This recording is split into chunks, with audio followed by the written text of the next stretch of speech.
you speaking from the Google Meet. Show everyone Google's feet, man. Yeah.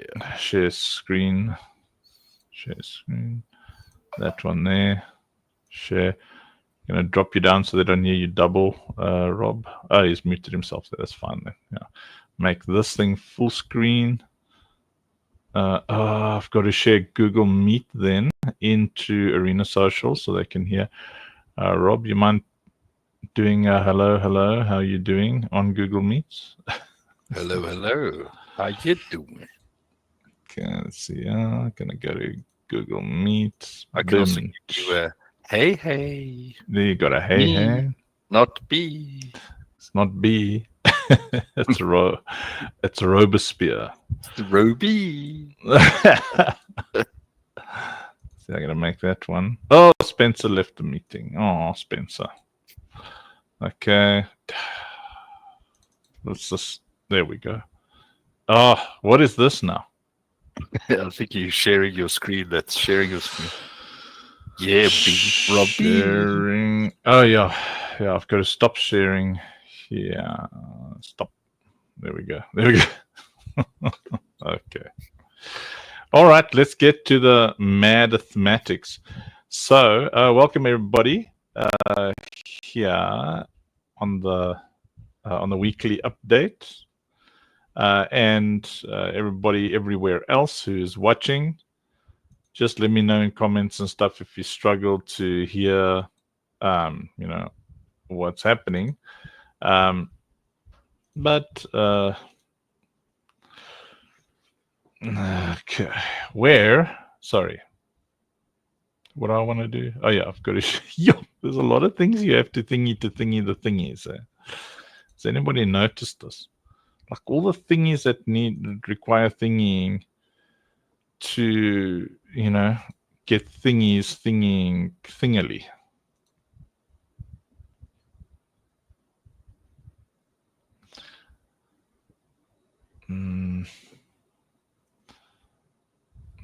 Let's go here. I've got like so many things open. Like so many. Like open. Okay. Boom shakalaka. Right. Now I would need to share this one to Google Meet, and then everybody will be able to see it. Hundreds of tabs, like all of the tabs that ever tabbed. Okay, share this tab instead. And then I need to separate this tab separately so that I can resize it, like so. Everybody can actually read what's there. Then I've got to share that tab, right? Where am I now? No, I don't know what everybody's seeing. But I've just got to find, I've got to find Google Meet. And yes, need to create nodes to automatically open the things that thingy. Right.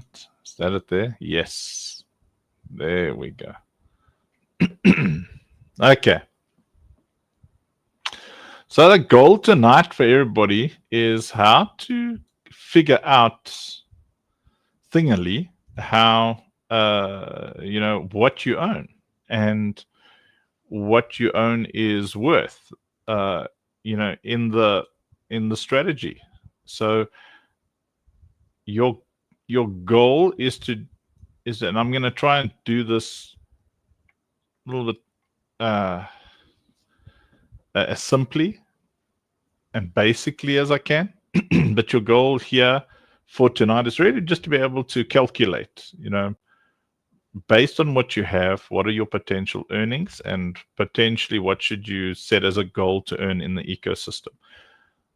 So the vision begins, gaming, faith, and innovation collide. Citadel isn't just a platform, it's a movement, a fusion of Web3, gaming, social impact, operations, safe place, defends the vulnerable while uniting players, creators, and investors in one self-sustaining ecosystem of courage, creativity, and value.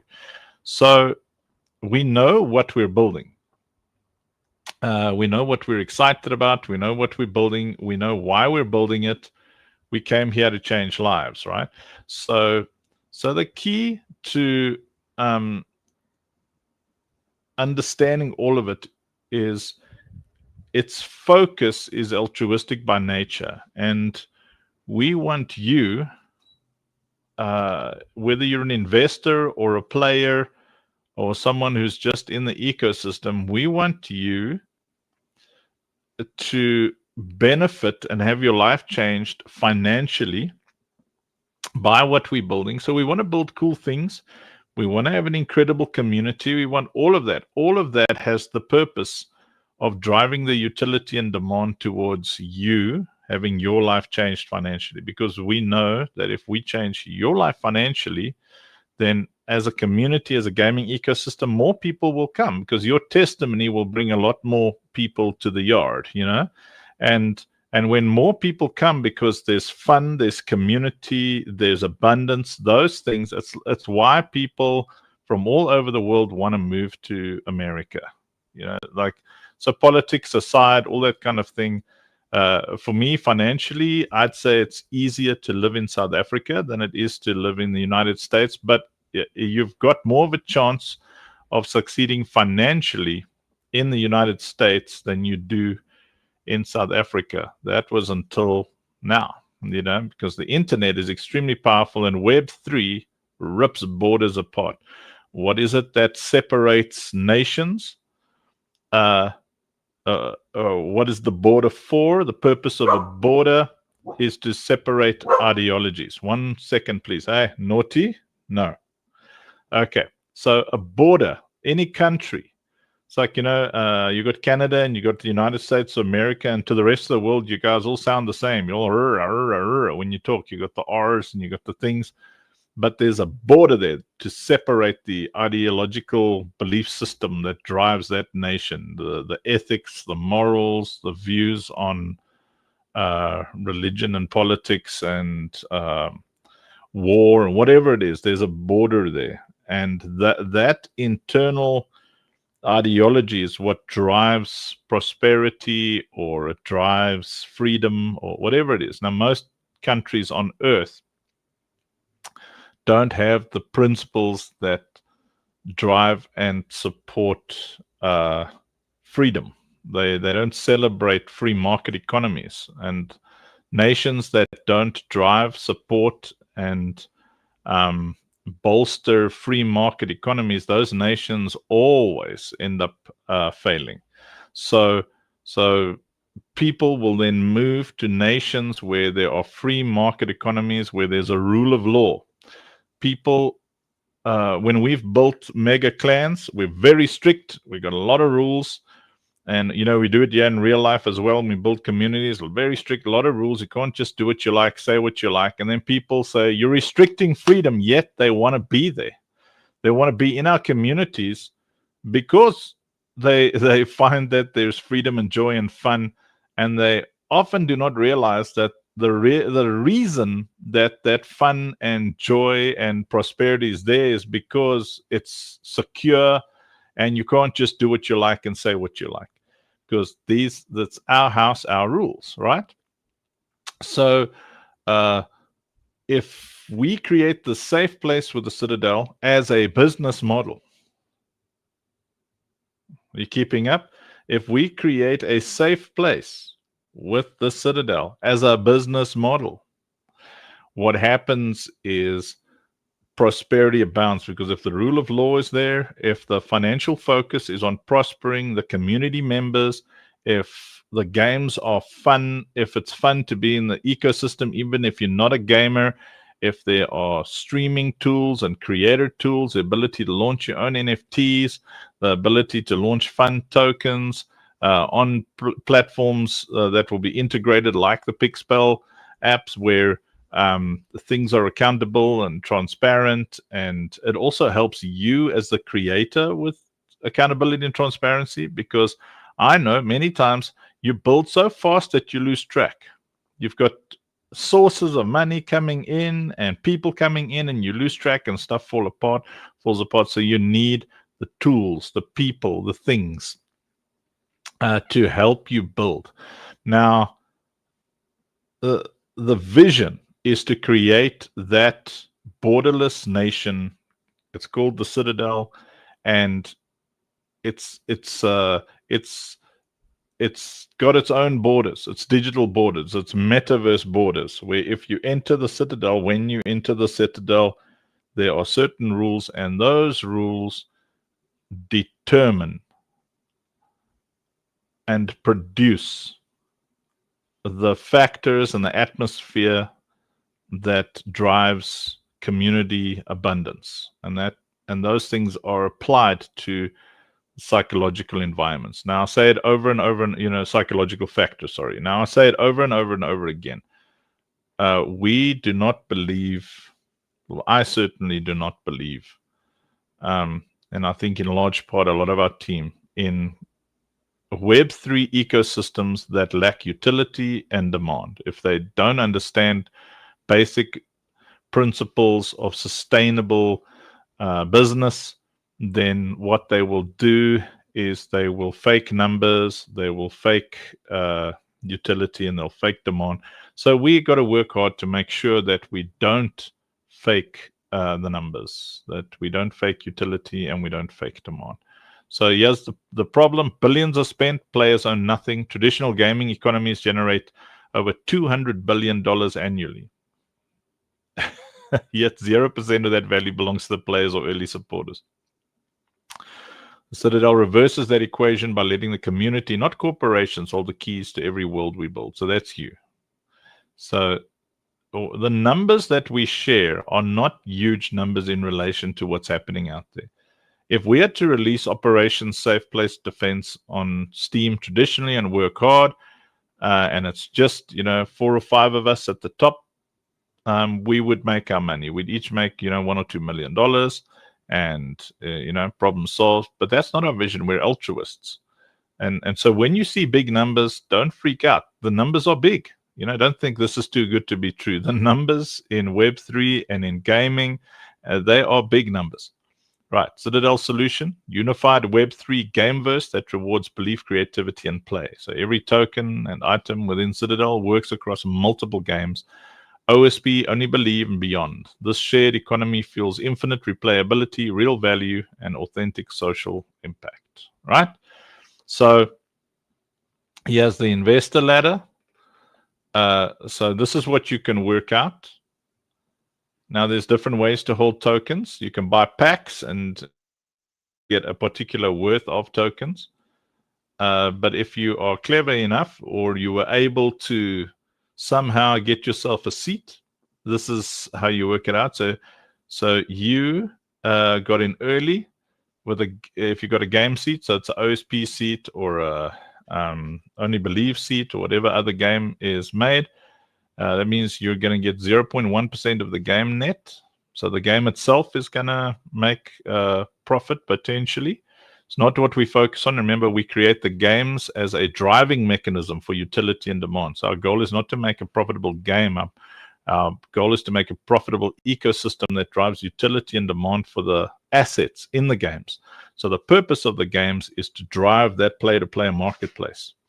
Right. So if you get in early, you earn 0.1% of the OSP game net and 125,000 CTL tokens. So you've bought them at 0.008 at the pre-sale value. Citadel seat, if you got one of those, 2.5K, you now own 0.1% of the Citadel platform and 312,000 tokens. And if you've got a Vanguard Vision seat, it's $16,000. There's only 11 of those, so you really want to work towards those as fast as you can. And we are working hard to get this ecosystem up so that you can earn from the ecosystem to level yourself up. Then you've got 0.1% of the Vanguard Vision Studio equity and 2 million CTL tokens. Okay, that means profit share, that equity. Right now, why seats matter? So this is how this is for the purposes of you working things out and helping you make financial decisions as to what you want to do in our ecosystem. Each tier is a gateway to influence, not just income. Every seat scales your ownership from one game to the entire platform to every title Citadel and its partners ever launch. Your climb through the ladder mirrors the rise of the entire ecosystem. So you want to climb. Now we're working on a solution. Rafiki or Gerard is working on a suggested solution on how people can start their journey at like, $100 or so, $50 or $100. The reason that we stayed at $1,000 is purely administrative. The buy-in. It's just so difficult to keep track of little bits and bobs that if people approach us personally, it's easier to do that with 5 or 6 than to have a public campaign where we're saying, okay, come buy in and climb the ranks. Because we don't want to spend all our money on administration. We don't want to have people who sit there just, working out, 300 people, or one guy's got $70 in, one guy's got $10, the other one's got $80. So right now you can start stacking up on Citadel by buying the packs and then getting, digital assets and stuff. But to climb up the seat ladder, it starts off at $1,000 unless you approach us and say you'd like to pay it off or whatever your plan is. And then from there, it's a game seat, and now you want to jump up to a Citadel seat. That's $2,500. And then you want to work your way up to a Vanguard Vision. So who's on Vanguard Vision? That's where Rob and myself and Jason and Joey and Blush and Leonard is. Did I say Leonard twice? So Leonard must have a lot of seats. Well, there's not necessarily seats for the founders. We've got different positions, but that's where we are. We're all up at Vanguard Vision. Vanguard Vision makes all the games, makes all the ecosystems. So on Citadel, you've immediately got a seat in any game that gets built by Citadel on Citadel. But when you go all the way up to Vanguard Vision, that's like a permanent part of everything we'll ever build. It's, like everybody wants to be like, Microsoft or Ubisoft or Epic Games or whatever. That's obviously the vision. We would like to be like in the movie Ready Player One, whoever built that, whatever that company was called. And we want to have many, many, many games working together in that same ecosystem using the same coins. Well, they got different coins, clan coins, all kind of thing, but they're all in the same economy. So Vanguard Vision, if you can see where we're going and what we're building, that's where you want to go. Now you're in at the early days, so the reason that these things aren't millions, I mean, $16,000 is a lot to normies, to normal people. That's a lot of money, but normal companies being built like this, buying at that level is millions. And the reason that it's so cheap is because the earlier you come into something, the higher the risk, the less you pay for more. So, our next goal is 25K that we're trying to raise, right? So when we hit 25K, we'll build out certain things that will just make it, we'll get to a point where we almost don't need investors anymore. We do, but you know what I mean? It's like almost, we're not as at the mercy. The risk is much lower. That means lower risk, higher buy-in. Higher risk, lower buy-in. So because this is a hit-based economy and we've got to build out the community first, in those early stages, we build the cheaper things. I showed you guys on how our agile concurrency model works and how we build everything at the same time at a milestone that prioritizes utility and demand. We don't build everything finished and then the risk is high. We build and we measure, and we build and we measure, and we work with a community at a milestone-based building speed. Now, you get to see with your own eyes how much and how seriously you want to invest as we grow. But you will note that it gets more and more expensive to climb in the more we achieve. So a Citadel seat right now, $16,000. But later on, we can just say, okay, we don't need to raise anymore.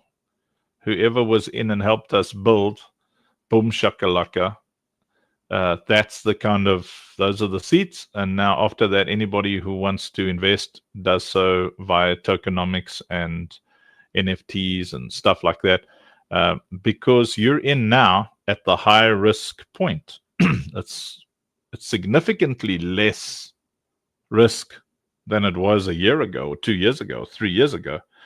Like significantly, 3.5 years ago, all we had was a piece of paper and a dream. And now you can actually see, woo, these people can build. Look at this team. Look at the community. Look who's in the community. B is not just someone who comments. She's actually a seat holder for Operation Safe Place Defense and Citadel. And I wouldn't be surprised if she just out of the blue said, "Here you go. I'm also taking a Vanguard Vision seat." We're like, "Where'd you get that kind of money?" Well, I'm a bee. I just sold some honey. Who knows? Like, it's not. You understand? Our community often it's not just some person commenting. You're actually looking at people who own a massive slice of pie. Their comments and their voice that you hear. Hey, it's me, B. It's not just a voice. You're actually hearing someone who has got an interest like you do, like General Kev and Corporal Buddykins. These folks have got a vested interest in the success of what we're building, and that's what we want. We want you to be able to have a vested interest in the success of what we're building, which is why it's important to us that this is profitable for you.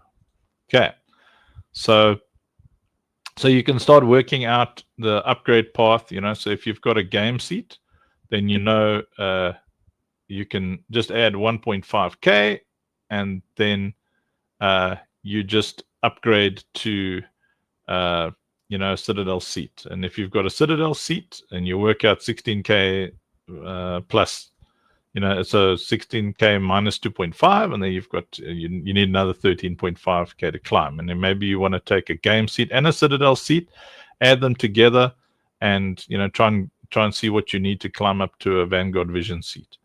But I think you've got it. So everything is upgradable in our ecosystem, right? What's the power of 0.1%? 0.1% of a growing multi-game ecosystem compounds dramatically. So I'm not looking at comments yet, but I'd like you to write that in the comments. Dramatical compoundicality. So anywhere where you can write a comment, everywhere on all the different platforms, and write there dramatical compoundability, right? So that means that that 0.1% has a much bigger effect than you can possibly imagine. And it's like, yeah, but I'm giving you this much. Why can't I have more? So that's why we haven't accepted any VC yet, because they always want to give you less and demand more. And I often warn people, I've got a policy where the moment someone tries to take advantage of us, the deal's off. Whether it's a supplier who's doing something for us, who like today it happened. I went to Fiverr, and there the guy offers a service, and the service is like $150. And then I ask him for the exact service, and he says, well, you got a big project, so that exact service will be, $300 to $400 or whatever. And I'm like, I'm sorry, I cannot work with you. You've got no financial integrity.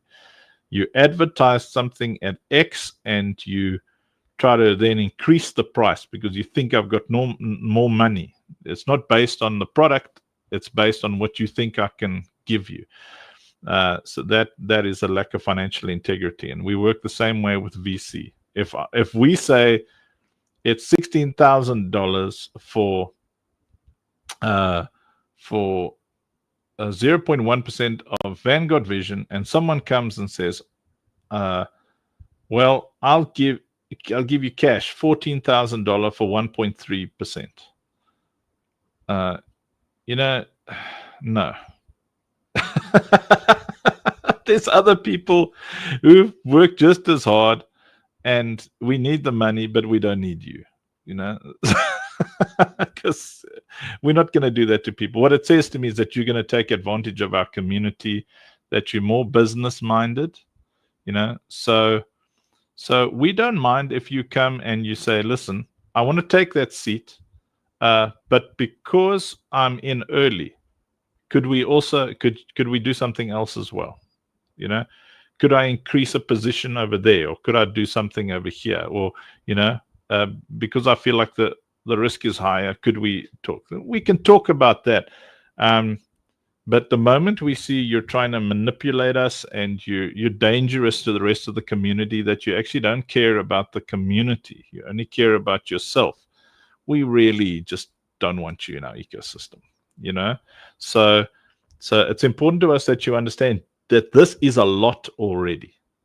It's a lot. Like what we're offering here is unprecedented in terms of, you're not just getting 0.1% of the equity, you're also getting your financial worth in investment in Citadel pre-sale tokens. You're also getting that equivalency in very, very high value NFTs. It's like incredible. So it's something to be excited about, and not to like think, oh, it's only 0. It's massive, and I'm going to show you that now. So as OSP reaches 500K players and Citadel's marketplace drives billions in NFT volume, even a fraction of ownership becomes life-changing. So that's the goal. So we've built this thing out so that at 5,000 players, it's profitable. Truthfully, probably at about 2,000 players, but let's say, we're just thinking in terms of what would be like, in bad case scenarios where there's a bear and people can't spend a lot of money, but they like playing the game. So then a safe bet there's 5,000 players, and then it becomes profitable for all the investors. But at 500,000 players, it changes your life completely. And that's our kind of medium goal. So our minimum goal is to have 5,000 players, and then there's a journey from 5,000 to 500K. So your first hard work as a community is to go from 5,000 to 50. From 50, you can go to 1 million quick sticks. But if we hit 500,000, it's incredible. There's just like, compound. It's this dramatical compoundability where things are just easier and easier. The more money you've got and the more community you've got, because you can afford marketing, you can afford referral campaigns, you can afford more content, you can afford more gaming modes, you can just do so much more when you've got money, and that means more eyes, more experiences, more word of mouth. Like from 0 to 100 players is more difficult than from 100 players to 1,000 players. From 100 players to 1,000 players is not easy, but it's a lot easier than from 0 to 100. And from 5,000 to 50,000 is like lemon squeezy compared to 0 to 100, and we are about to go past the 0 to 100. We're when we launch our little mobile, then we'll hit 1,000, 2,000 easy peasy, and then that has to be converted into community. And then the next thing from there is you try and get to like 2,000 to 5,000 players who where they are. You've got their email addresses. You've got stuff happening for them. They're involved. And then your goal is to get to 50,000. When you get to 50,000, well, that's like life-changing. 50,000 players is, and you're going to see now. Okay. So this is now from 1,000 to 500,000 players as an OSP ecosystem. See, this is our net profit as the game. That's just OSP. This isn't Citadel. These people are using Citadel, but they're using it for Operation Safe Place. So what you're looking at here is if we have 1,000 players, then okay, so how did we work out a $10 average? That is the average across all gaming sectors. If you jump onto GPT or Gemini or jump onto Google, and you can see what the kind of standard is, what if you average it out. Some people are going to spend nothing every month, but some people are going to spend 1,000 or 2,000 or 3,000, or some people spend huge money. They got almost unlimited budget. So if one guy spends $1,000 on his kids or himself or herself playing the game, They just averaged it out to that $10 mark for like 100 other players, if that makes sense. So they generally work it out like that, and it's much higher on mobile. So we're going to be on PC and on mobile and on browser. After a while, we'll be on consoles, on fridges, on TV, everywhere using the same NFT ecosystems. So the net profit as a company is pretty low at 1,000 players. Can you see? That's why our focus is not net. Look at that. You go at 500,000 players spending an average of $10 a month. That's 5 million gross. So that's coming in. So what does gross profit mean? It's all the money that comes in that we pay bills and production, and it's the money that we spend to make it happen. Now, what a lot of companies do is they pump that gross profit, those profit margins. They fudge those numbers. They spend more on things, and that brings down the net profit. The net profit is after all expenses, liabilities, everything. After all your expenses are paid, what's left over is net profit. So, at our model, where we've got like a kind of an average 60% net profit margin, it's just not our model. This over here for us is just traditional old school, and you don't really make money as a company there. You make money as a company there because that's where the individuals and you can just crank up your salaries, and that's usually where people make their money, and they buy properties for themselves. They do it all in this gross margin. So net profit of $3 million at 500,000 players. You say, oh, $3 million. That's so little for 500,000 players, man. And that's why, shareholders get the peanuts. It's this horrible trickle down economics instead of community-based economics. I mean, look at that. We make $10,000, like $6,000. That net is what gets kind of divided amongst, in that, usually in your shareholder pool, which is usually like 25% of or 10% of. So you'll end up with peanuts in your pocket on a normal net profit model, right? I hope everyone's keeping up. I'm trying not to be too complicated, but I'm just saying, this is, the bakery made a bit of money and you make a bit of money, but that's not what we're after. We want something called marketplace velocity. So we want billions in player-to-player trade. So does it sound a lot? Okay, 100 million NFTs. So 100 million NFTs, you think that's a lot? We'll show you why it's not in a moment. $25 average value with a little 5% fee. That's at our current NFT values are they average out at about $25 on the play-to-play marketplace. So you're looking at 125 million in annualized marketplace fees of 100 million NFTs. And I'm going to show you now why it's not a lot of NFTs. So Citadel retains 60%. It's about 75 million flowing through there. So all platform seat holders share the upside. So you've got a little piece of that pie, of that value. But again, those numbers are massive, but it's not really our model. Our model is not about these 5%, on the trading fee. What's that 5% fee? So when someone buys something from someone else, we keep 5%. So if you sell an NFT for $100 to somebody, we're going to get $5 as the ecosystem. That's our kind of business model that traditional investors are interested in, and it excites them. But that's not where you're going to make your big money. That's so like Web 2 1980s stock market vibes there. So yes, tokenomics, Citadel at the core. One currency, endless motion.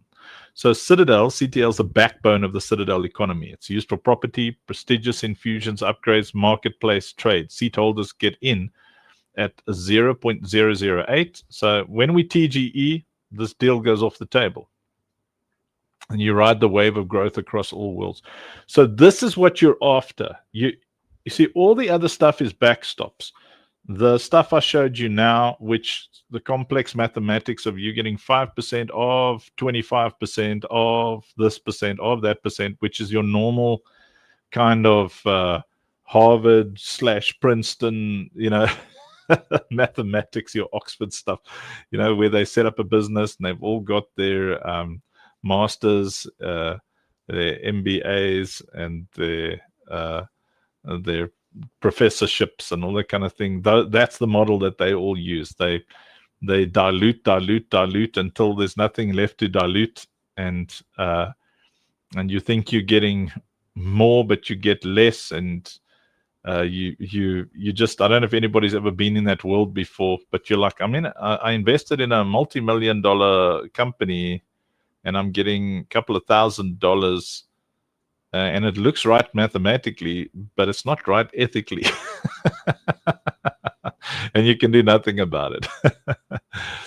Right. But then you say, well, I'm making, they say, yeah, but you're making like 100 times what you put in. You're like, yeah, but there's something, there's like a little something, it's not somethingly. Okay, so what we're doing here is, people say, why a token? Why do you want to launch things like tokens? Because if there's utility and demand, and people who invest early are getting the traditional percentages, and they're getting, all the NFTs and equivalencies financially, where there's utility and demand, the token is where the thing goes, like, 50 times, 100 times. You end up holding this thing that is increasing in financial worth the more we as a community and as a development team focus on utility and demand to drive this token price to $1 or $5. So this is what it looks like. This is potential. Now remember, this stuff is all our goals. It's not what will happen, it's what we want to happen. As far as I'm concerned, in my mind, this will happen, this will happen, this will happen, but we just don't know. We can throw heart and soul, all of us, at trying to make this happen. And I believe it will, but look what happens here. So, yes, $250. I'm trying to see. Sorry. Okay. So on CTL, I just want to see what we've done here. Just want to make sure of these numbers. So, I didn't label some of the things nicely for my own self here, but you bought. Yeah, I didn't put a very important line over here. You bought at 0.08, right? Now, let's say we launch and this thing goes to 0.01. Shucks, my brain just froze, Rob. It's pre-sale. What is this $250 here, Rob? Is that a pack or the thing? Huh?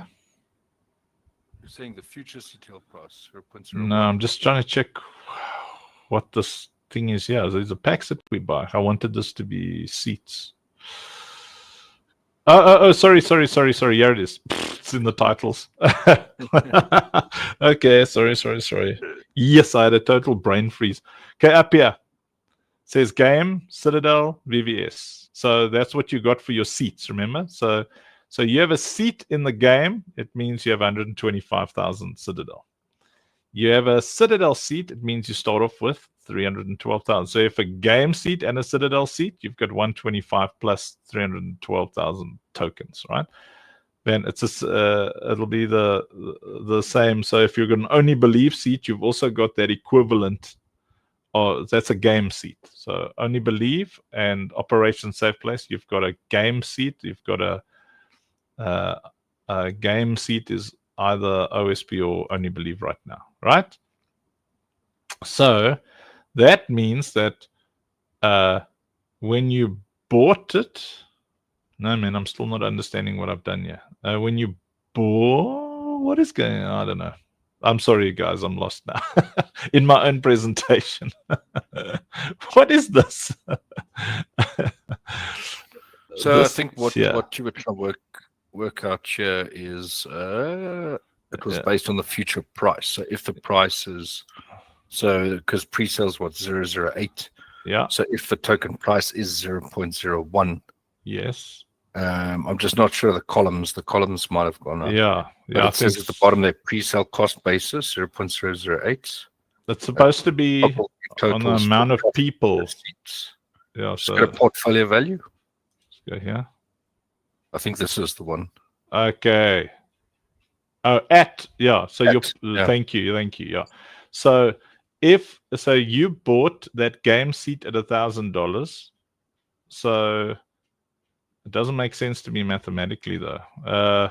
So if you, and this is exactly what I wanted to show the community, and then this damn AI just decides to. Okay. So does this make right? You. Oh yes, it does. It does. Because 0.008. It's only gone up by like 0.002 to 1. Okay, sorry, everybody. Okay. So if you bought your game seat, you paid $1,000 for it. And on launch, it's worth, the token goes from 0.008. I'm sorry, I now confused everybody. I was confused, but I'm unconfused.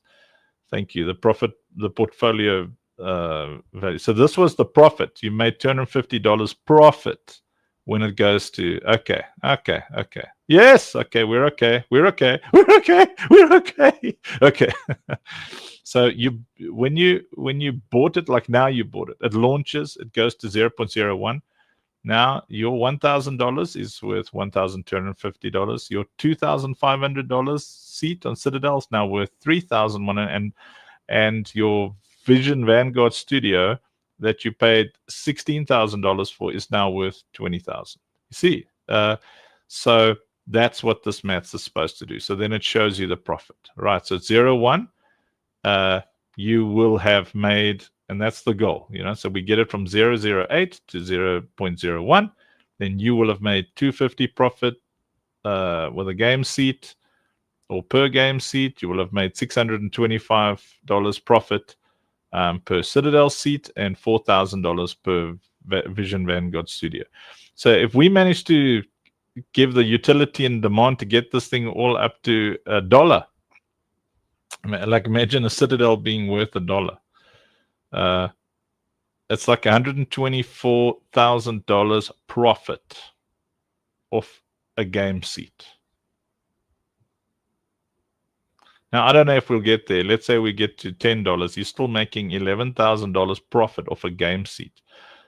$28,000 profit off a Citadel seat. $184,000 off a Vanguard Vision seat. See how it compounds. Now, will we get there? This is the dream, man. Can we get it to $1 to $5? That is why utility demand. That's why we're making so many games that use the same NFTs on so many platforms, so that player-to-player marketplace is pumping. Because what are we using? What are you using to buy from each other? Citadel. Can you buy from each other with anything else? No. People need to buy Citadel to buy from each other. So you can determine the dollar value of what you're selling. You can say, okay, this thing that I'm selling, this NFT that I'm selling on the marketplace, I want it to be worth $1 or $10, and then it'll adjust it to the Citadel value. But you're still buying it with Citadel, which means Citadel is utility and demand. People need to buy Citadel to use it. So they're buying it, they're trading, there's volume occurring. And that's what will drive the price up. So think, if we get it up to 10 cents, someone who invested in the game and now is able to, you never know, you might be able to grab 2 Citadel seats, 3 Citadel seats. You never know. You just withdraw it and can do cool things. But I've got a feeling that people will start staking. We're going to have insane staking mechanics to try and help people with tax, because when you start earning big money, your country's going to fight with you about tax, and we've sitting down working out many ways for you to earn this way, earn your profits and your dividends and whatever it is in such a way that it is legal in your country, and that when you receive the money, it is in a way that makes it a lot less punitive. So we're working on all sorts of things, like potentially having universities in the different countries so that everybody in our ecosystem can be in a campus, an international campus, and those withdrawals are kind of like stipend student fees where people start registering their properties into kind of campus-like entities. We're just thinking about many ways for the financial abundance to be community focused, so you can start literal physical communities in the different countries where you live, and that means that your payouts go towards expenses, which helps you a lot when it comes to tax. Because I don't know if anybody of you, like in the UK, if B has to draw $10,000, she'll probably pay around about $6,000 in tax because it's a dividend and there's capital gains involved. So in the UK, probably close to $6,000 tax on a $10,000 withdrawal.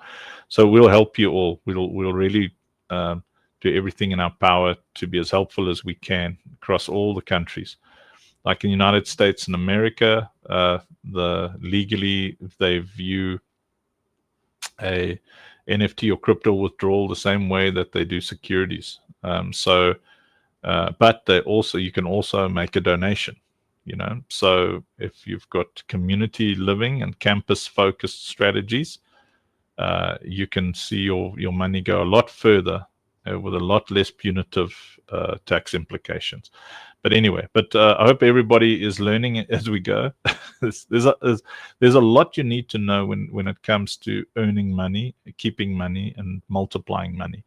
So you want to get to know the financial ecosystem. Consider this like school. Like really study what we're doing. Have deep conversations with us. Ask us the difficult questions that drive us to come up with practical solutions. Really get stuck into your financial future, because you want to build legacy, you want to build community, you want to be involved, and you want to make sure that this thing has got legs. And if you see things while we're building that you think, oh, this would be an awesome idea to increase the financial or the economic efficacy, how we're going to just make it better for the community to walk in abundance. If you see things, say things, like, suggest things, like think, okay, is this possible? Don't expect it to be applied and done immediately, because it's very difficult. Someone else's idea requires someone else's effort or your effort. And right now we're on borderline burning out, but we do want the ideas. We do want the thoughts. We want the questions, because it goes into the back of your mind and you think about it and then you come up with answers. Someone asked about the tax implications, and I was like, good Lord, yeah. Some countries, you'll be like, woo, I earned $10,000 profit off one game seat. Imagine the damage. Who wants to pay? You buy a $16,000 seat that you probably had to take a loan against your house for, and now you get a payout of, let's say you get like $100,000 in profit, you're going to pay $60,000 to your government. The level of depression involved over there would just be absolutely insane. All right, but so we'll make this available. So that's the worth of your portfolio. But really, you want to work out your profit. And so you want to hold as much Citadel as possible, but you also want to be part of the interior. That's why those seats are so important. A Citadel seat immediately gives you a game seat in any game that gets made. But it also lets you see. You're seeing inside. You see the engine inside, and you can contribute and think and see things in advance. You can know what's going to be released. Start making investment decisions months in advance, because you're part of that ecosystem. You're part of the planning. You're thinking, okay, I got $100,000 profit here. I've paid off all my debt. Cars paid, house is paid. I put something aside, for my family that's not to be touched. I've got some money to invest. Let's check in the Citadel ecosystem where I think there'll be most future profitability, and let me help accelerate that thing. That's how you build a community-based business. And so you're like, okay, or I just believe. I believe in the non-profit. I want to send Mavis and Kat and Jack and Christy and the team over there. I want to send them $100,000, no questions asked, just to help them build what they're building. You'll be able to plan and do things like that. $1,000, $10,000, whatever it is. Right. So here's our demand engine. It's the infusion system. This is part of why we're trying to just raise this 25K, because we're on the last half of building a lot of the things that are going to drive this demand. It's very challenging to bootstrap, build, work with community funding with a small community. It's a small growing community. We're doing great, and you are all doing amazing the way you're sacrificing to help build this. But like the infusion system, Rob, we need another 3K. And then this is done. 3 or 4K. Yeah. Close to 4, but 3 to 4. Yeah. So let's say 4K. And 3 to 4K. Done. I mean, that could be, someone left some change in their sofa. It could be. Yeah. We never know. Corporal Buddykins gonna steal one of Kev's camels, sell that. You just never know. So. The infusion system ensures every item matters. So 16,000 NFTs per player for full prestige build means millions of NFTs in demand. Real economic flow back into investors through marketplace velocity. So it's the math says you got 25 things infused into 25 things infused into 25 things. So 25 into 25, 625. And now you need a loadout of 25 things. So you want to go into battle to go and fight end game content. You need 16,000 NFTs in your loadout. Oh, but that's a lot, So that's like 1,000 players. That's 16 million NFTs. 10,000 players, 160 million. If we got 500,000, that's like the numbers that go off your calculator, right? So if WoW and Destiny had NFTs. Players in those titles burn through tens of thousands of items yearly. Citadel simply tokenizes that existing behavior. We're not like inventing some new psychological behavior where people are now suddenly getting more inventory items because it's got financial worth. All we're doing is saying, as gamers, we've played there, and you earn things. You get a little thing here in your inventory, and you get a thing there, and you get a thing there, and we realize, geez, there's thousands of these things. So in a year, it's tens of thousands of items. So all we're doing is we're saying, let's give that resale value from player to player, because people do that on black markets anyway, for the games that they play. So then there's property and clan power. So you own the shops, rent to earn. Properties are bought in Citadel, you see? So why do we think our Citadel has the potential to go to $5? Because property and NFTs. It's like, can you imagine? Oh my word! Can you imagine these? Look at this. Can you imagine $5 and you spent $1,000 on a city? Look at that. Can you imagine this is how people's lives were changed with the Googles and the Microsofts and the Bitcoins and the Ethereum and the guys who bought Solanas while they were cents and AVAXs while they were cents, and the insanity of the possibility of having $624,000 off a $1,000 investment. Even $11,000 of a $1,000 investment, just the possibility of it, it's mind-blowing. It's like really, so that's why the net profit models and the net profit models and the gross profit models, you get those bits and pieces and slices, but man, that's not where lives are changed. Lives are changed here in the tokenomics, in the lives are changed on the tokens and the NFTs, and that's why you want to be in the inner circles. That's why you want to be on the seats and stuff. Will this happen? For sure. We're going to give it the shot of our lives. We are going to do our very, very best, because these kind of numbers, that's $16,000. It's like $9 million in that's profit if we get to $5 on that token. I mean, there's $1 million profit if it gets to 50 cents. It's like 184,000 if it gets to 10 cents. This is the kind of money that we need to build our vision on the ground for our NGO. These big numbers here. We want to be able to like move like $10 million worth of tokens and then just spend that on the NGO. It's like, that's why we're building all of this. This is our golf day. So anyway, I hope this is exciting and inspiring and mind-blowing for a lot of you. So climbing to Vanguard, the journey from believer to builder. Every upgrade brings higher yield, stronger governance power, deeper ecosystem influence. Vanguard Table isn't just an investment, it's a leadership seat, one of the Web3's most ambitious gaming collectives. So the social impact, that's what we spoke about, 10% of all OSP revenue. All those numbers, 10% of all OSP revenue and all of Citadel revenue and all of Vision Vanguard revenue, all of it goes into social change, real change. We're not joking. I don't know if Rob is still excited about building universities and campuses and stuff like that after the incredible drama that he suffers building it.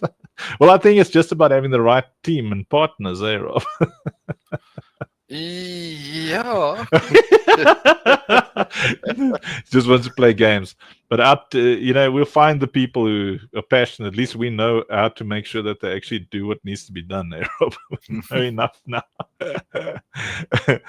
Yeah. So projected studio. So there we're looking at, OSP and OB, their net there, marketplace fees, mint margin, total inflow. So, we look at around about 84.5 mil if we achieve the numbers that we're after. But quite honestly, I'm excited at the 5,000 player mark, because I know there we're turning, like $50,000 a month coming in,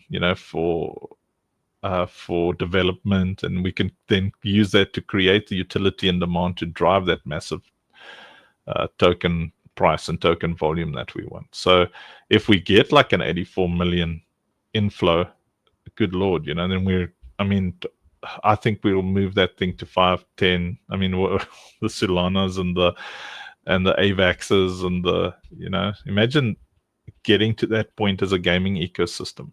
That was just mind-blowing. $50 for a token, $100 for a token. But we're excited at $1. I mean, at $1, it's life-changing. Okay, next steps: join the Citadel, rise to Vanguard. So secure your game seat or your Citadel seat, Vanguard Vision seat. Schedule your due diligence call, be part of the platform. So we encourage you, if you're able now, if you believe in what we're building, if you've got money to invest and you don't, and you can see and you trust the team and you don't,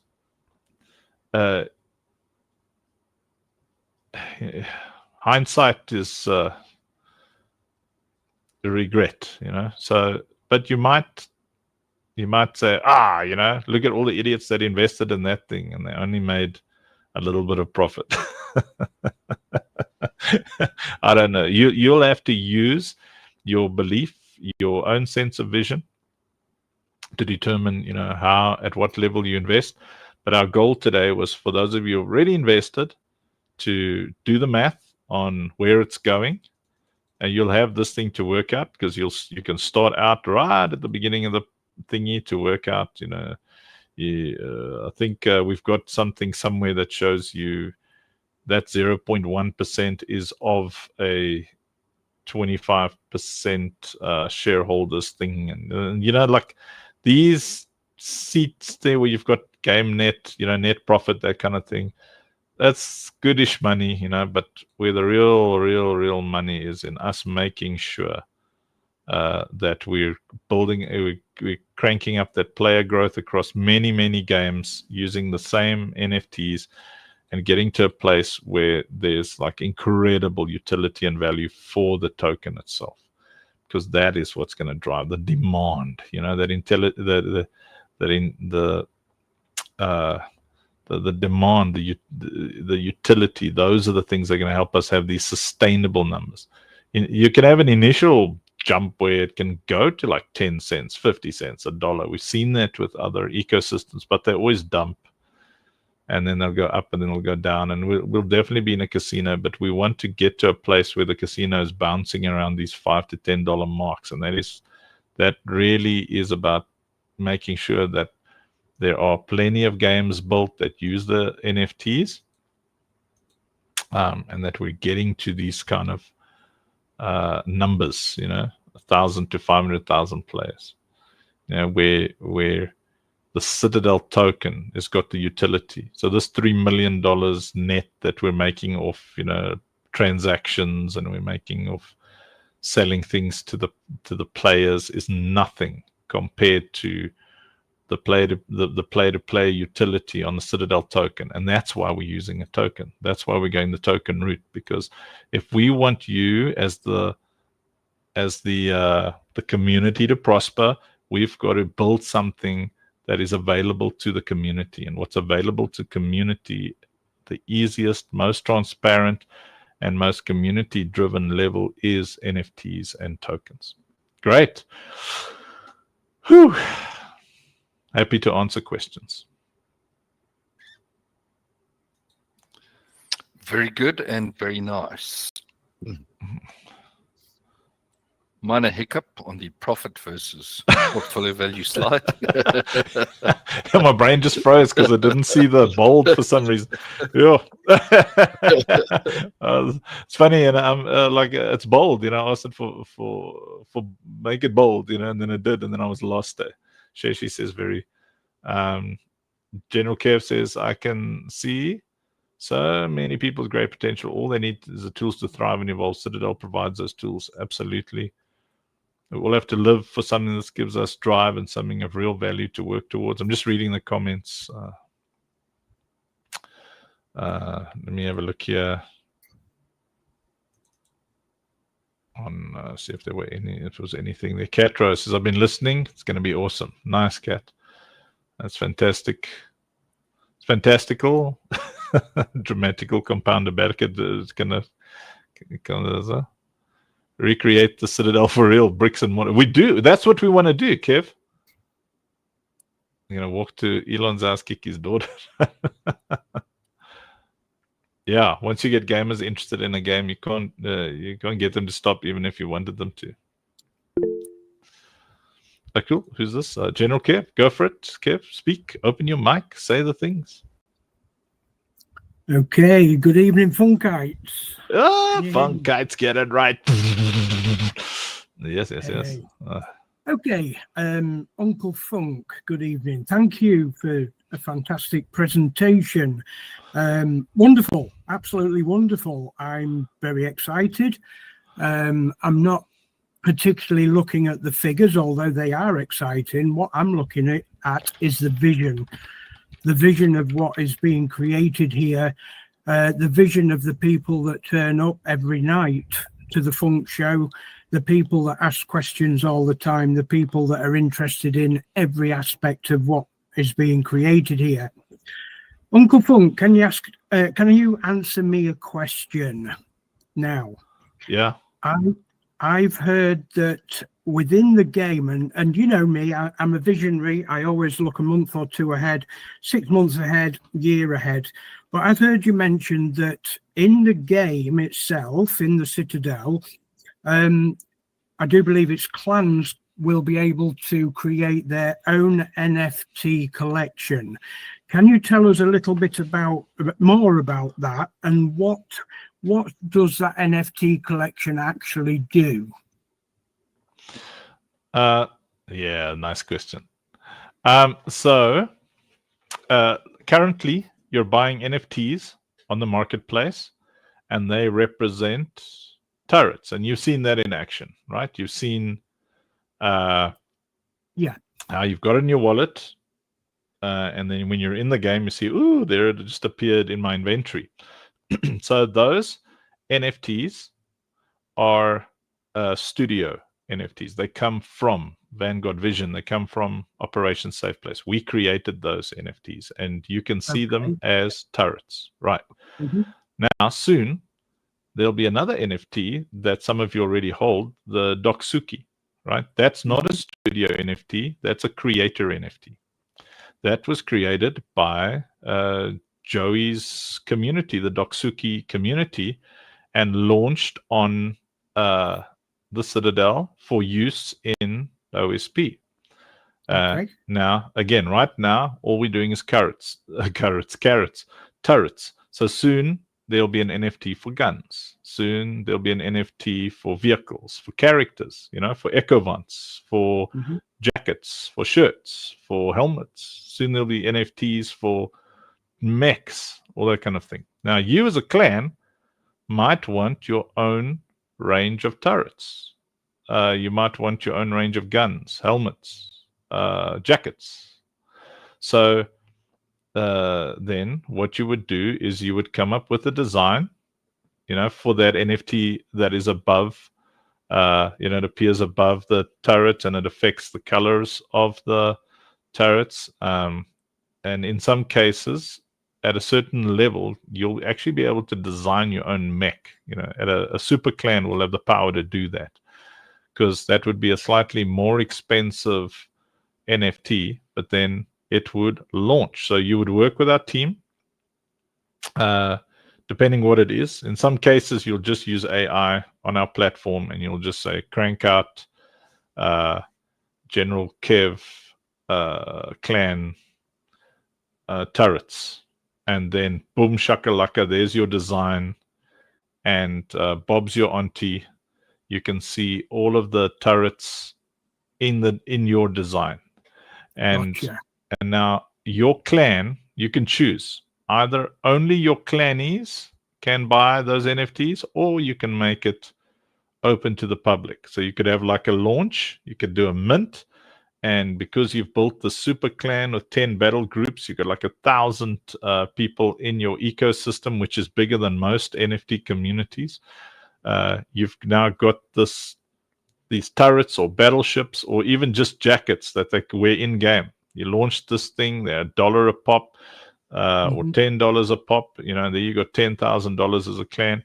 And one of the exciting things is, obviously, as a clan leader, you want to get to a place where you can buy that $250,000 package, which gives you everything, top to bottom, prestiged for 1,000 members. So you'd be able to do these as fundraising activities, but you are minting NFTs, and you can have clan tokens as well. So it's like a meme coin, and you can then say, okay, the only way to buy our NFTs is with our clan token. So, okay, cool. Yes, like we're about to do with the Funk coin.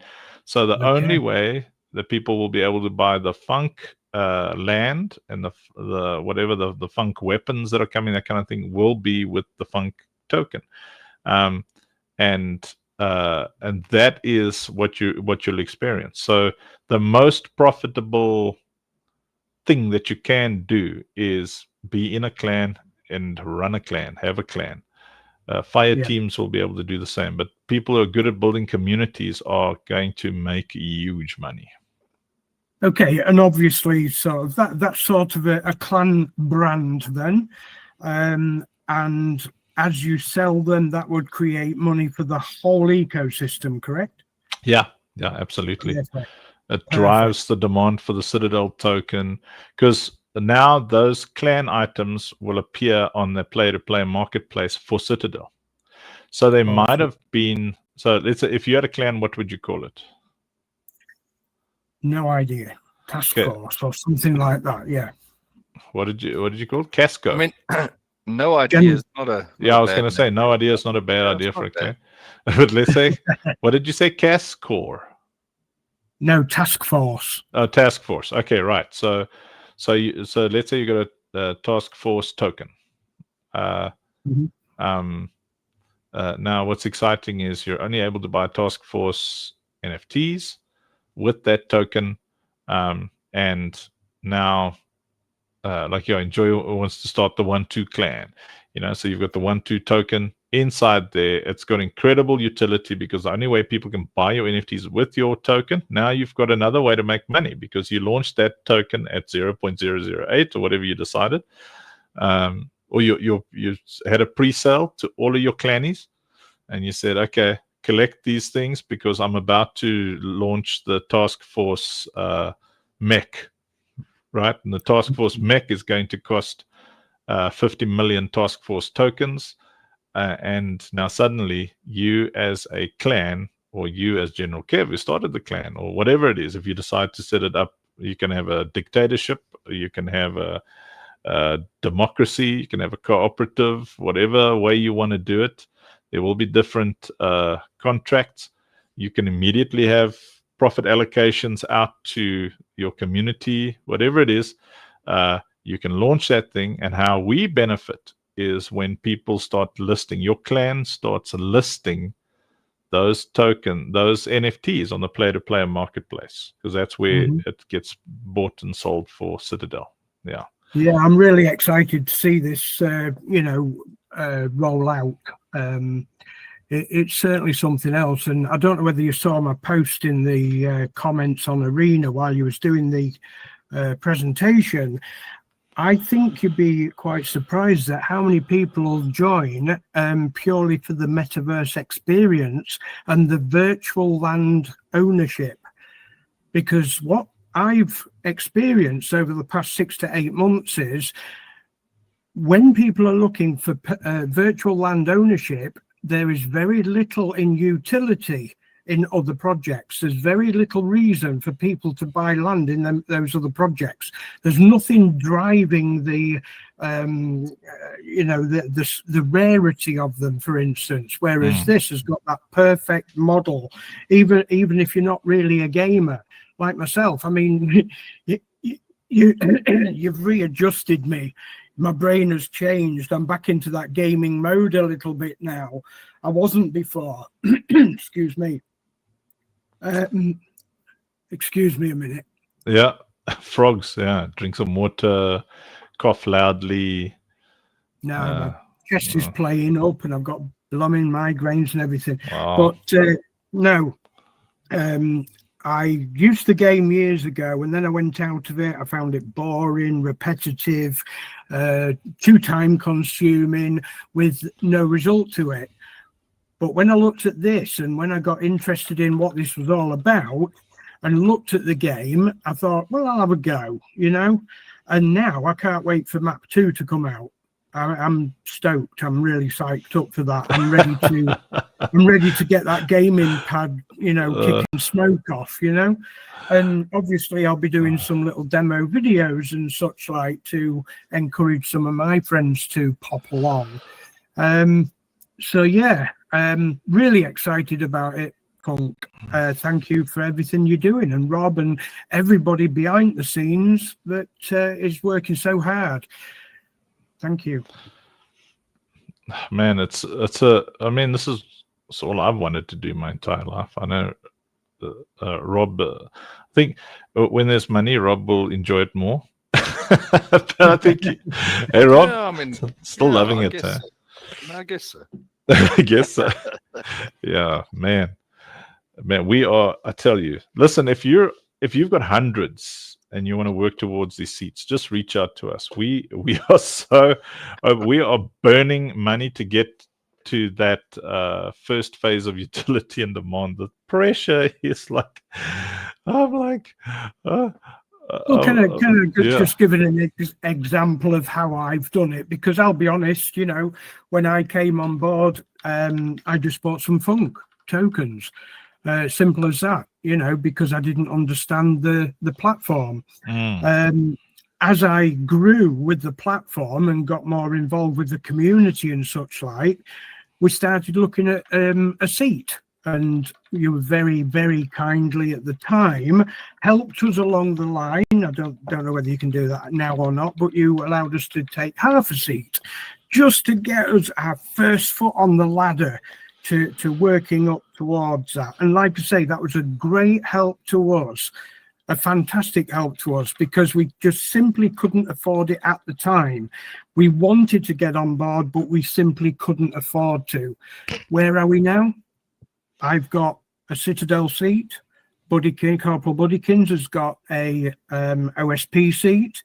We've got numerous Funk tokens. We've both got enough for a shop. This is not broke our bank, guys. This is the point of why I've wanted to speak about this. We started with just Funk tokens. We didn't believe that we could make that evolved investment, if you like. As you build your own portfolio, you've got to view it in a different light. You've got to look at it with the vision for your future rather than, oh my God, I can't afford 16K. It's as simple as that, Have I got my target on that 16K?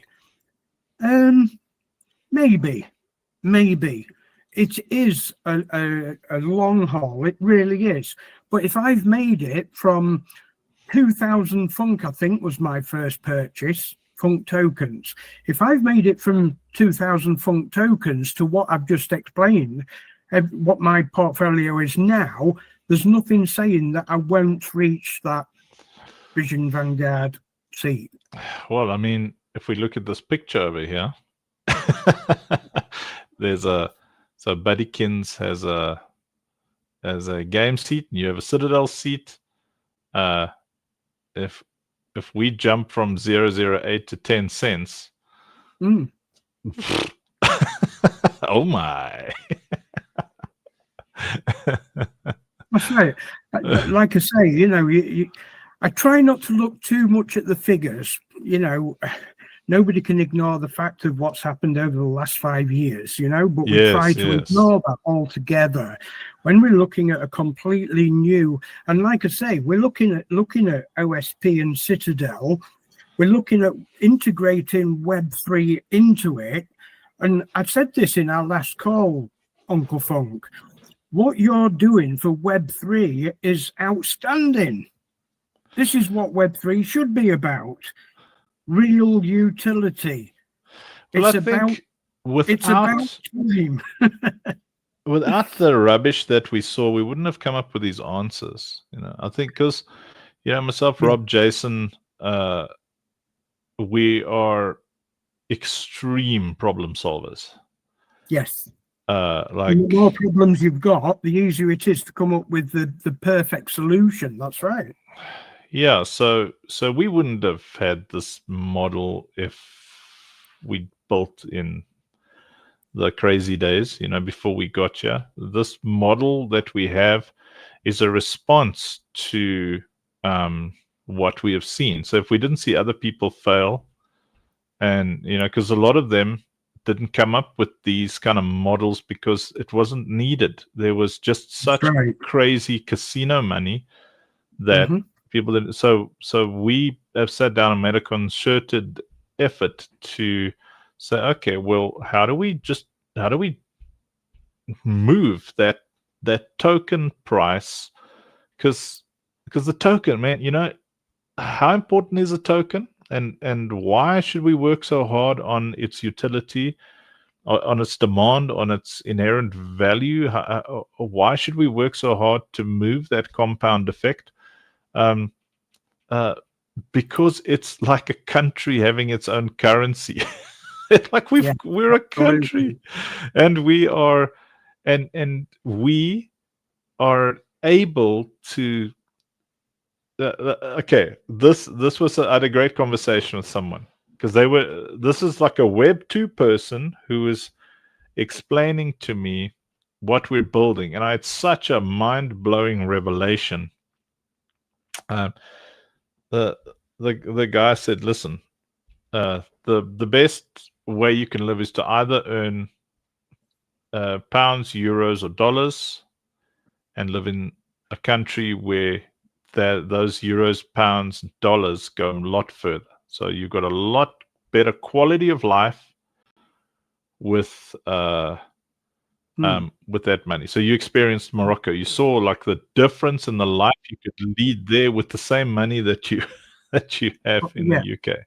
So for instance, like, you know, spending what's rent on a like an entry level 1-bedroom apartment in Finchley? Well, when we came back from Agadir, I did mention that a 3-story building with, I think there was about 8-10 bedrooms in that building, you're looking at 400,000 UK pound, which is absolutely nothing compared to what it would cost here in the UK. Yeah. Now, take that effect and apply it from a token to the UK with the same mentality. It's like the token goes up in price, and then it exchanges back to like a pound, and it just goes so much further. Because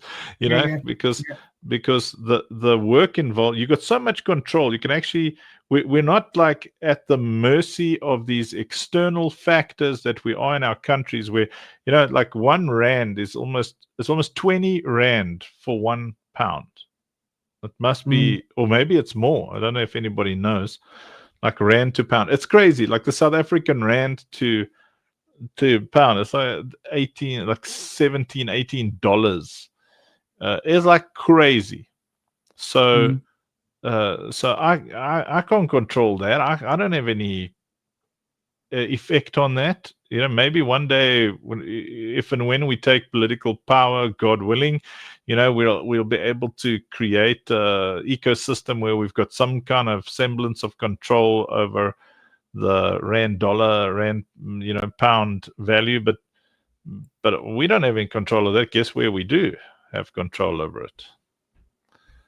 Here in the Citadel. Hey, Matthew. Busy doing a presentation to all our investors on how to work out the worth of their holdings. Sorry, go for it, Kev. Yeah, sorry. Another area that people will be, you know, concerned about is what if, you know, what if we get 10,000 players, 50,000 players, 500,000 players? I just wanted to put my take on this. Like I said, what you're doing for not only the gaming industry but the Web3 eco space as well is outstanding. It really is. But I'm a very big believer in lead by example. Okay. Now, the beauty of what you're setting up here, where you're allowing the members, the players, the community to take control, to be part of ownership of the project, is fantastic. Because what you've got is, if you're part ownership, if you own part of the project, you're more inclined to get out there and show it to the world. Okay, so you can take a vibrant part in showing everybody how great this is.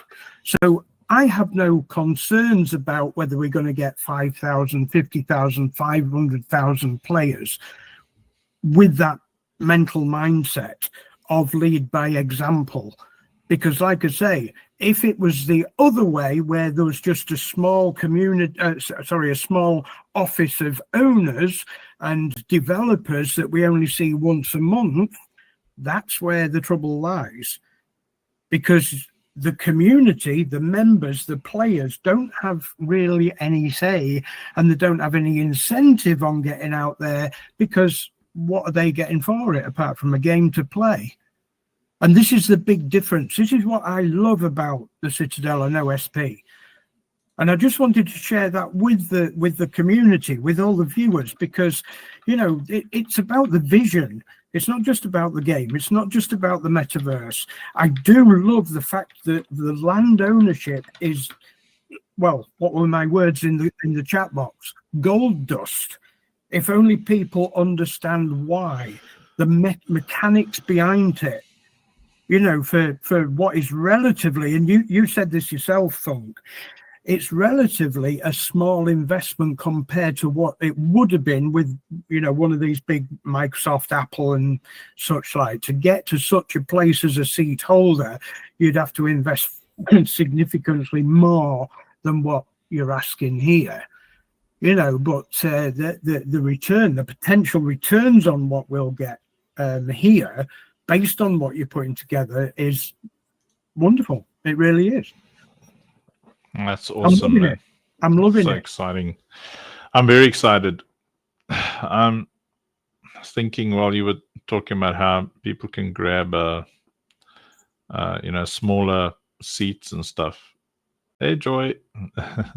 I know you're quite stressed at the moment, Uncle Funk. I understand that. I really do. I feel, you know, that you feel that you've got the world on your shoulders. Believe me, sir, we will do anything we can, I'm sure. And I'm sure I can speak for the rest of the close-knit community that we see every day, the likes of B, Enjoy, Rakifi, Midnight, everybody that joins us in those shows. All we have to say is, why do they join? Because they have that drive behind them, just the same as you do. And like I say, try not to stress as much as you do, Uncle. We all care about you. We all love you. And, you know, stress, sometimes I've learned in my life that stress actually stands in the way of progress, unfortunately. And I've learned to just switch off from time to time and say, yep, there comes a time in your life where you just have to take half an hour out, even if it's just to go walk to the end of the garden and back and smell the roses, smell the trees, smell the rain. In the UK, that's quite regular. Yeah, but, like walks, man. Jump on the call with Rob and them. Well, I think, you know, because of my profile, I like war. I like being under pressure. I like being angry.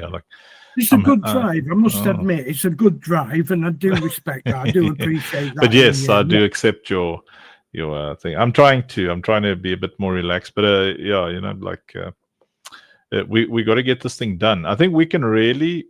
I'm not saying using the word relax in term of slow down, but we can have less pressure.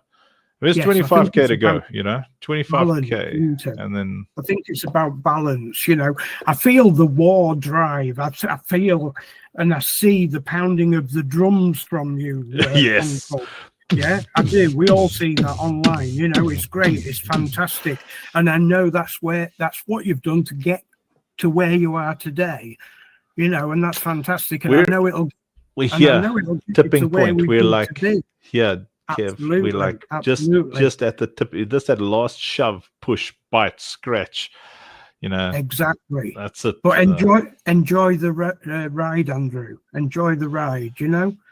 Pick back and have a cappuccino and a slice of that peppermint double chocolate, whatever it was. Oh, dude, we're in a fight that we can control. It's so cool. Yes. Yeah. But okay. Right. So, I'll pass it on to somebody else. Great job, Kev. Great job. Love you muchly, guys, yeah. and thank you so much for everything that you're doing. Yeah, appreciate you, man.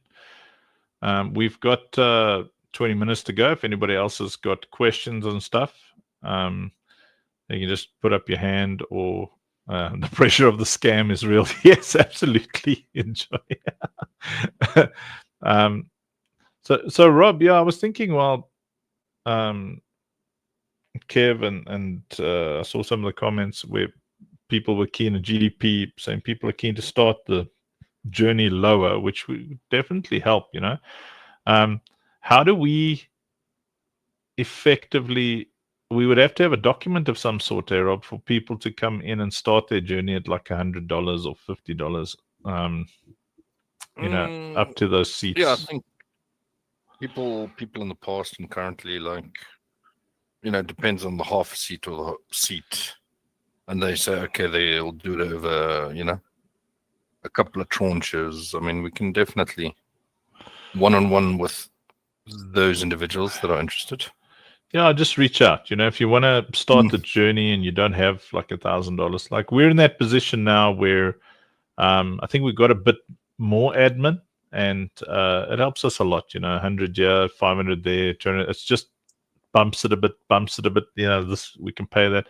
Like the average dev, or kind of medium level hardworking person, because the higher levels, I'm not saying it's fun, but we can sacrifice a lot more. But people who are working every single day, those people, you're looking at like $1,000 for a month, or $1,500 for a month, like 350 for a week. So when you come in and you like, okay, I can pay 350 towards a seat next week or next month, I'll do it again or whatever, like that 350 actually helps us pay for another dev.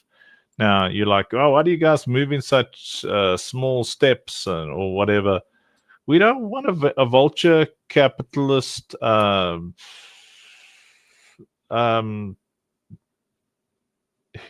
destroying your life. Honestly, for us, absolute prize A is total community ownership, like total, like on the TGE, on these packs, on the seats, like absolute and total, like no vulture capital, no corporations involved, no, like none of that. We'd love this thing to be owned by the community. That means community angels. So someone's got like a big angel would be like 500K. That's massive. Where someone comes in with millions, it's a very tough conversation, because the millions are sorely needed, but we will do nothing at this expense of our community. When I started pitching the idea of Only Believe, I had an outright offer. Like I was actually there was an accelerator with a bunch of VC last year sometime, beginning of 2024, I think, somewhere around there. It might have been the bigger offer. I don't know. Time flies. Might have been this year. I don't know. But no, it was last year. And there was an accelerator. Accelerators introduce you to venture capital. And I was in the meeting. We were actually talking about OSP, but the accelerator was like, "Oh, just tell them what you're building with Only Believe," and started sharing Only Believe. And the guy said, "Listen, I don't really care about OSP. That's one kind of game, but on Only Believe, let's do this. I want the whole game. I'll give you, I think it was like 1.2 or 1.3. We'll put 1.3 million. We'll transfer it right now. Entire game. We want to own it. And then we want to sign you in. I think it was for like 5 years, 6 years, something like that. We want to sign you in at a salary. So you'll build the game for us. You'll have a slice of pie, and you'll have a monthly income of like, it was more than $10,000. And like, I was so tempted because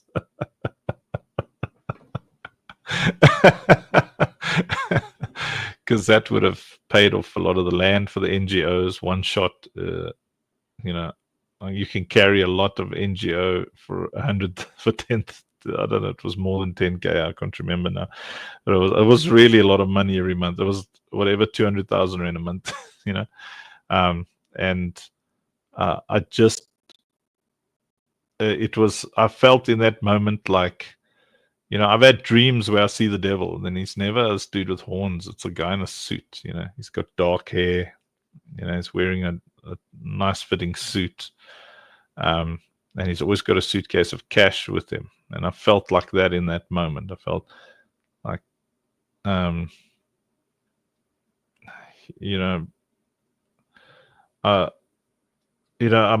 grateful to God for the experiences that I've had in the past, where I've worked for massive, massive ministries, big blue chip companies, and you've got the salary, you've got the opportunities, you've got a secondary pre-built community, but you can't breathe. You've got the money and the power and the fame, but you can't breathe, you know, like you're in this narcissistic world with narcissistic people, and they are vampires. The blood is being leached out of your soul. So that plus, you know, I'm a master life coach, so I don't do it anymore, but I used to work with people where they had to give a minimum of $10,000 a month to the NGO, and then I would be on a call with them every single day, and very powerful, rich, wealthy people all over the world, you know, giving donations, doing whatever. And they have got so much money, but they're so broken. They're so, you know, and I'm thankful that I've been through all of that, because I was able to make a very calculated decision. I'd had serious job offers before that, you know, as a creative director it was like a startup gaming studio in Canada. Well, it was actually a marketing company that just landed a retainer with a startup gaming studio that landed a bunch of millions. That was about 9 years ago. I just, you know, made my covenant here, and they offered me, it was like $12K a month there, dollars. And so that all prepared me, you know, for that moment, you know, like more than $1 million outright buy for the Only Believe game. And I was able to just make this decision right there and say, you know what, we can build this thing with just community if we have to. There's no outright nothing. Nobody's going to come in and outright anything. No big company's going to come in here. Yeah, I said no very quickly, Sheshi. It was like God had just prepared me for that answer in that moment. You know, see, knew I was going to be taken up to the top of the temple and asked the ownership question. This is the thing about what we're building, and I want you all to realize what you're investing into. You own this, you know. It's yours. You determine what that token price is going to do. You've got the power to jump in and put your shoulder to the wheel. This is yours. We're not like looking up at some big government or some big corporation with a bunch of invisible directors and stuff. It's ours.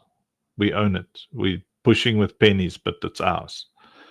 There's nobody at the top telling us what we can and can't do, what we can and can't put in, what we can and can't take out, what we can and can't give to NGO, there's nothing. This is ours. We are the final say, and it's a small, powerful community. No matter how big it grows, it's going to keep feeling like a big family because you're in it. You know, being live every day. You've seen how that works. It can be like 50,000 people listening to a stream, and they'll recognize B and Kev in the comments. And you know, if you've been on major streams, you'll see it. Just always feels like a family. Everybody greets you. Everyone's happy to see you. You never become invisible in a healthy community. Amen. And that's all I got to say about that. Last 10 minutes for questions. Rob, you got any bolt-ons, add-ons? I see Jason's probably somewhere we're struggling with internet. No, I think well covered. And then, yeah, just based on the earlier question, for those that want to get involved some way or another, just reach out, you know. There's various ways to get involved, to support, start small, climb the ladder.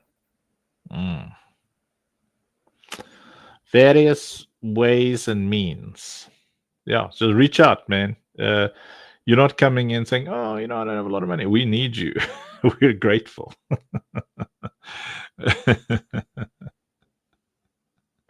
Yeah, B's gonna sell her neighbor's kidneys. Yeah, B's gonna get that Vanguard. She's Kev's like, well, I'm not sure if I'm gonna go B's like.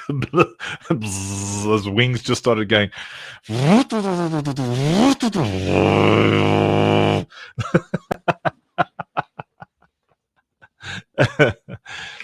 Okay, well, thank you to everybody, to the folks who joined us here on Google Meet. We appreciate you. We love you. And we'll do this every Sunday, probably potentially for the rest of time. You're going to want to be in these kind of meetings when we're trying to figure out how to spend millions, tens of millions. What are we doing next? Are we launching a chain of Citadel shops? Are we setting up a Citadel internet cafe in the middle of inner city London? Are we, like, where are we investing? How are we doing this? And you're going to want to be part of all the conversation in the future. Enjoy wants a nightclub. Yep. Yeah. So it's like every night, it's like he's got his little pub, his nightclub, and I'm big on the screen there. There's the funk show. And Enjoy wants to. He's like, what? Yo, yeah, Gobby and Enjoy one too with the Citadel nightclub. Every night tuning in. There's like, we'll have some DJs on the funk show. Yeah, King's Cross. There. Absolutely. Okay. Thank you, everybody. I'm ending the Google Meet stream, and then we'll play one or two more songs on Arena Social before we slip this mortal coil. But yeah, across the board, anybody who's listening, if you're able, when do we need financial help? Now, like yesterday, like now, like. So if you've got, jump in. We're listening. We're here. We're like, just reach out to the Rob. You can reach out to me and I'll connect you with the Rob. If you've got the BTCs and the Ethereums and the Berlanas and the things somewhere, we'll talk, because we've got things to do. We've got things to build. Like, this last little stretch here is exhausting, I tell you. It's taking, it's not that bad, but it's taking a lot of focus. A lot of focus just to maintain it. Twisted says, I'm in an event. Is why not on Google Meet? Oh, the mighty Twisted. Do you even Twisted, bro? Appreciate everybody here on Google Meet. Love you all. See you on Arena Social. Hee hee. And the call for everyone. Doodah, doodah. That's power. I love breaking people. Oh, I hear the sweet, sweet sound of Rob here on Ballerina Social. Dingle, dungle. I've got to share. See, I wasn't even. I don't know what I was sharing to Arena Social.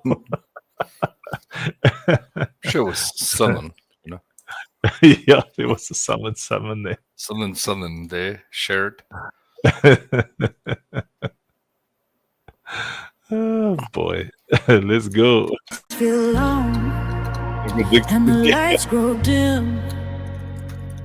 When the world forgets where we've all been, we hold the line. Funk fam strong. I was gonna get a coffee. Building dreams where we belong. Every fall we've turned to flame. Every loss just forged our name. We rise together, one voice, one name. We're all gonna make it. We're all gonna prosper. From OSP to the Citadel altar. Faith in our hearts. Only believe louder when hope feels small and the world feels colder. We'll stand tall, shoulder to shoulder. Funk fam, we're gonna make it, yeah. We're all gonna prosper. From the ashes of the grind we rise, turning tears to light across the skies. Citadel rings where our dreams begin. OSP defenders, we fight to win. Every heart that chose to care built a home for all to share. We rise together, we're everywhere.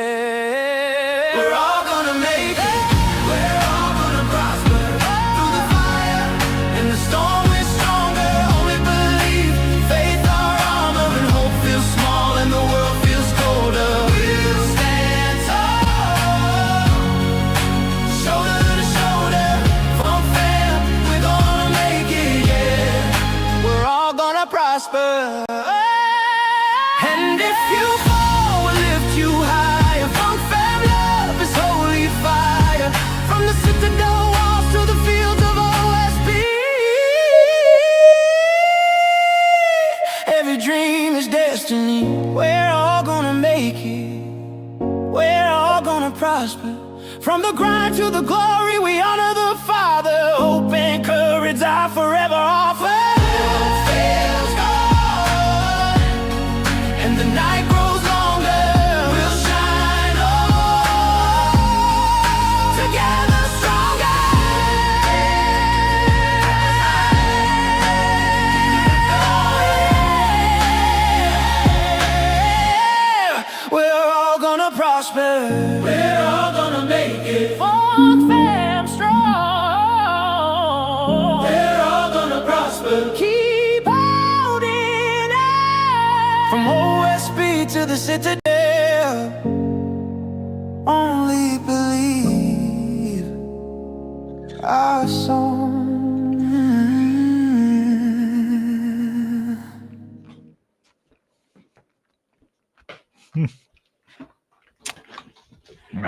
We're all gonna make it. All gonna prosper.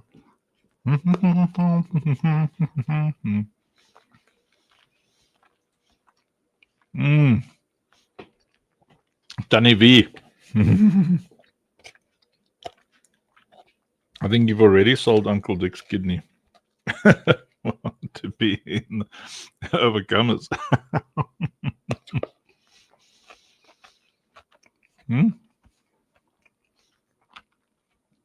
Look, B, I'm eating some salad with chicken in it.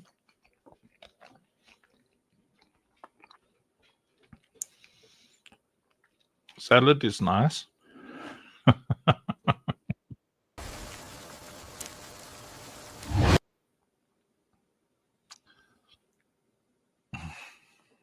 How cool is that? That's you. Mech is mecking. I'm excited about the robies.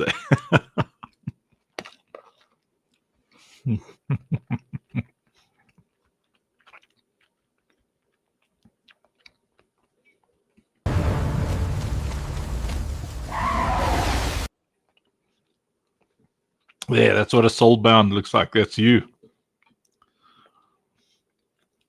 Yeah, so you'll need, I mean, these are going to launch, but it's going to be cheap, like, because you're here first. You know, you can, it's like $1, maybe you'll be able to get all of the robies if you do this right. Because this is just for generating metrics. We're going to be 250,000 of these things. So you buy as many as you can, like for $1 or $2. That's cool, AB. See, there's, we don't have a lady yet, but that's kind of what you look like, because you control that echo vent behind you.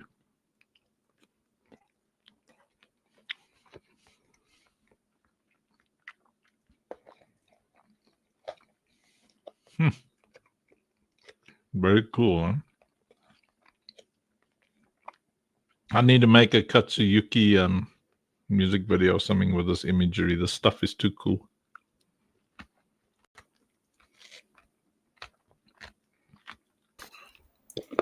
What are you eating, Andrew? Nom. But that salad that you were dissing earlier. And they're like, oh, it's a chicken salad. They're just like, it's a salad with a sprinkle of chicken. Oh, it's very nice. I've got some tomato sauce and some Tabasco in here. But the Tabasco's a bit hot there. What the hell? Tabasco used to be pleasant. Why is it so angry? Sure, you get different degrees of it, don't you? Or is it just like one thing? Well, this I one. don't do much more than salt, so I'd be the wrong person to. Yeah, my taste buds, man, they want things, you know. Salt is my maximum level of spice. Yeah, this is actually delicious. Good Lord. Yeah.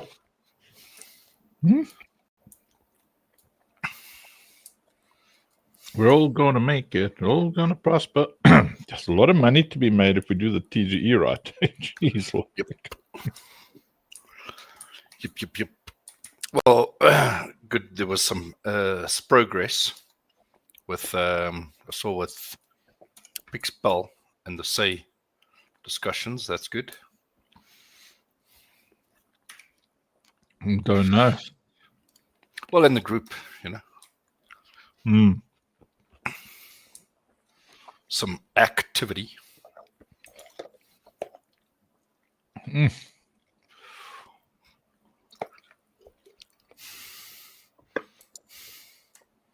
Hey, does anybody feel like watching a movie? I feel like watching one of those oldies, like Trinity or something. We'd only be able to do it on Arena Social. Like,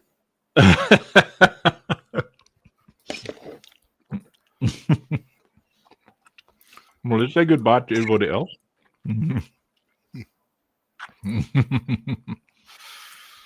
they want to watch with us? No. Well, they can't because they'll get muted on all the other platforms. So I love you all. We're going to be watching on Arena Social. If you want to join us, you can just find me on X and then hunt for me on Arena Social. Well, the Arena Social link is actually on funk.africa. So just go to funk.africa. You'll find the Arena Social link. It's 10 o'clock on Sunday night here for us.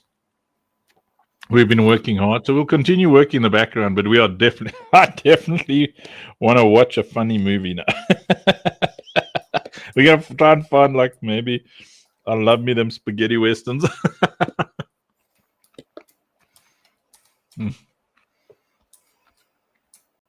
Thanks, Kev. What a legend. Goodbye to all the other platforms. Toodles.